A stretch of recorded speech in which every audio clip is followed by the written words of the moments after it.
የመነሻ ታሪኩ ባለቢጫ ፀጉሯ ጠበቃ በስራዋ ተዘጋጅታ በቴሌቪዥን ዜና ትመለከታለች። ፊት የጠገበና ጭንቀት ያለው ነው። ጠበቃዋ የሞተውን ሚስቱ እየሰማች ነው። ዶሪያ የተባለ ስኬታማ ቢዝነስማን ከአንዲት ፎቶግራፍ አንሺ ሎራ ጋር በድብቅ የፍቅር ግንኙነት ነበረው። አንድ ቀን አንድሪያ ራሱ በሆቴል ክፍል ውስጥ ተዘግተው በሲነቃ ሎራ ተገድላ አስክሬኗን ያገኘዋል። ፖሊስ ሲመጣ ክፍሉ ከውስጥ የተቆለፈ በመሆኑና ሌላ ሰው ስለሌለ አንድሪያን ዋነኛ ተጠርጣሪ ይሆናል። አንድሪያን ከእስር ለመውጣት ቨርጂኒያ ጉድማን የተባለች በስራዋ እጅግ ጎበዝ የሆነች ጠበቃ ይቀጥራል። ቨርጂኒያ ወደ ቤቱ መጣ እውነቱን ካልነገርከኝ ላድንህ አልችልም ትለዋለች። ከዚያም አንድሪያን የሆነውን ሁሉ መተረክ ይጀምራል።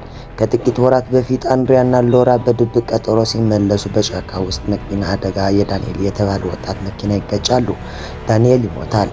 አንድሪያን ለፖሊስ መደወል ቢፈልግም ሎራ ግን ግንኙነታችን ይታወቃል፣ ስማችን ይጠፋል በማለት አስክሬኑን ከነመኪናው ወደ ሐይቅ ውስጥ እንዲጥለው ታደርጓለች።